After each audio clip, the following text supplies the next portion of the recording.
بسم اللہ الرحمن الرحیم۔ السلام علیکم ورحمۃ اللہ وبرکاتہ۔ امید ہے کہ آپ حضرات خیر و عافیت سے ہوں گے، اور میں اللہ سے دعا کرتا ہوں کہ اللہ تعالیٰ آپ کو اور ہم کو تمام لوگوں کو اپنے خیریت سے رکھے، امن سے رکھے، عافیت سے رکھے، اور ہر طرح کی مصیبت اور پریشانی سے بچائے، ہر طرح کی بیماری اور وبا سے محفوظ رکھے۔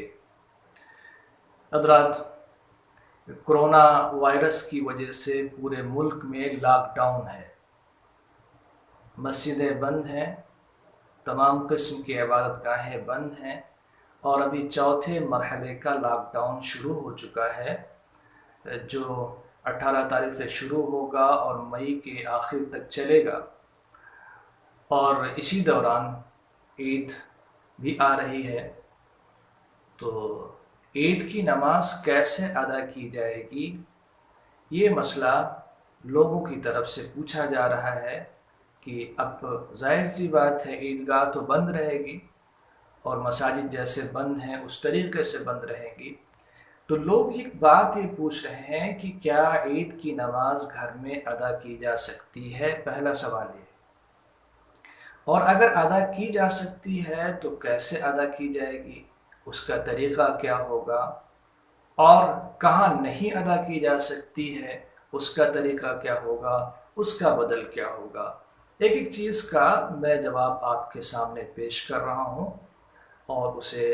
سماعت فرمائیں۔ پہلی بات تو یہ ہے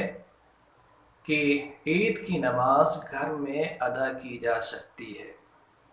جس گھر میں کم سے کم 4 آدمی ہوں، اس میں عید کی نماز کی جماعت کی جا سکتی ہے، اور جماعت سے عید الفطر کی نماز پڑھی جا سکتی ہے۔ 4 لوگ ہوں تو ایک اس میں امام بن جائے گا اور 3 مقتدی بن جائیں گے، اور اگر اس میں مرد ہیں تو وہ اگلی صف میں کھڑے ہوں گے، بچے ہیں تو وہ دوسری صف میں کھڑے ہوں گے، اور سب سے آخر میں پیچھے عورتیں کھڑی ہوں گی۔ اس طرح صف بنائی جائے گی۔ جب صف بن جائے تو یہ نیت کی جائے گی کہ 2 رکعت نماز واجب عید الفطر واسطے اللہ تعالیٰ کے رخ میرا کعبہ شریف کی طرف 6 زائد تکبیروں کے ساتھ، اور اس کے بعد اگر مقتدی ہے تو کہے گا اس امام کے پیچھے، اور اگر امام ہے تو کہے گا بحیثیت امام، یہ کہہ کر وہ اللہ اکبر کہہ کے دونوں ہاتھوں کو اپنے کانوں کی لو تک لے جائے گا، اور پھر اس کے بعد لا کے وہ باندھ لے گا ناف کے پاس۔ پھر وہ ثنا پڑھے گا، ثنا جیسے عام نمازوں میں پڑھا جاتا ہے اسی طریقے سے ثنا پڑھے گا۔ ثنا پڑھنے کے بعد جب وہ ثنا پڑھ چکے گا تو پھر وہ امام کہے گا اللہ اکبر اور ہاتھ اٹھائے گا، امام بھی ہاتھ اٹھائے گا اور مقتدی بھی ہاتھ اٹھائیں گے۔ امام زور سے اللہ اکبر کہے گا اور مقتدی آہستہ آہستہ اللہ اکبر کہیں گے۔ پھر اس کے بعد دوسری مرتبہ امام اللہ اکبر کہے گا، پھر ہاتھ اٹھائیں گے، پھر چھوڑ دیں گے۔ پھر تیسری مرتبہ امام اللہ اکبر کہے گا، اور کہتے ہوئے وہ ہاتھ لے جا کے ناف کے اوپر باندھ دے گا۔ پھر امام اعوذ باللہ من الشیطان الرجیم بسم اللہ الرحمن الرحیم پڑھ کے سورہ فاتحہ یعنی الحمد پڑھے گا، پھر اس کے بعد کوئی سورہ ملائے گا، اور اس طریقے سے 1 رکعت جب ہو جائے گی تو اللہ اکبر کہہ کے وہ رکوع میں جائے گا، پھر رکوع سے اٹھے گا، اور اس کے بعد 2 سجدے وہ کرے گا۔ سجدہ کرنے کے بعد پھر وہ دوسری رکعت شروع کرے گا۔ دوسری رکعت میں جیسے عام طور سے نماز پڑھتا ہے انسان، اسی طریقے سے انسان نماز ادا کرے۔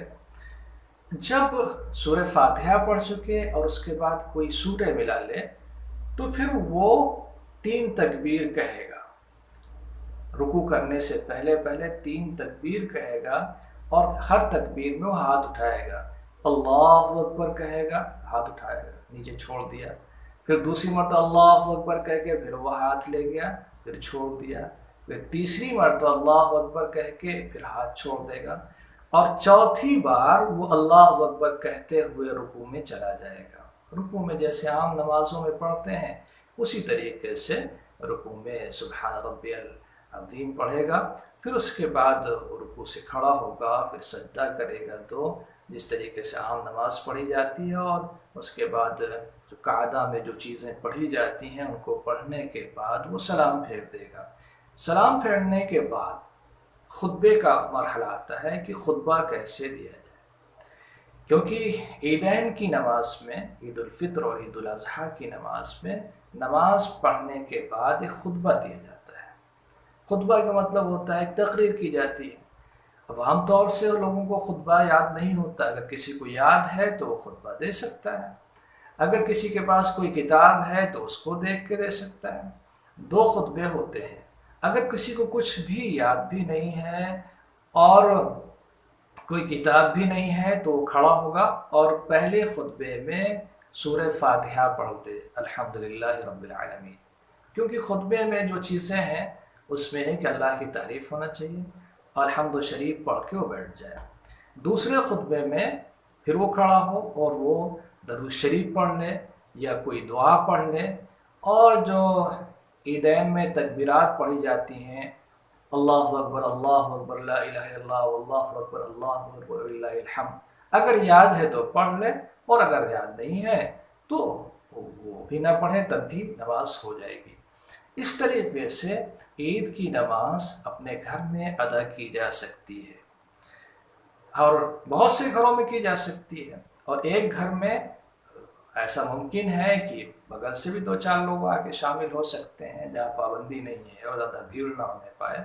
اس طریقے سے عید کی نماز اپنے گھروں میں ادا کر سکتے ہیں، اور انشاءاللہ نماز ہو جائے گی۔ اب مسئلہ یہ ہے کہ جہاں اتنے لوگ بھی اکٹھا نہ ہو پائیں، مثلا 3 لوگ نہیں ہیں، 4 لوگ نہیں ہیں، جماعت نہیں ہو سکتی ہے، تو کیا کرے آدمی؟ تو ایسی جگہوں کے لیے علماء نے لکھا ہے، اور دارالعلوم دیوبند سے بھی فتویٰ آیا ہے اور دوسری جگہوں سے، کہ ایسی جگہ کے لوگ چاشت کی نماز ادا کریں۔ چاشت کی نماز وہ نماز ہے جو عید کے وقت میں ہی پڑھی جاتی ہے، عام دنوں میں نفل نماز ہے۔ اللہ کے رسول صلی اللہ علیہ وسلم اس کو ادا فرمایا کرتے تھے، اور وہ سنت سے ثابت ہے کہ جب سورج نکل آتا تھا تو اللہ کے رسول صلی اللہ علیہ وسلم 4 رکعت نماز پڑھتے تھے نفل، اس کو چاشت کی نماز کہتے ہیں۔ 2 رکعت کر کے 4 رکعت نماز ادا کر لی جائے، اس طریقے سے وہ چاشت کی نماز ہو جائے گی، اور وہ عید کا متبادل ہو جائے گا، عید کا بدل بن جائے گا۔ اس طریقے سے ہم لوگوں کو نماز ادا کرنی ہے، اور جن لوگوں کو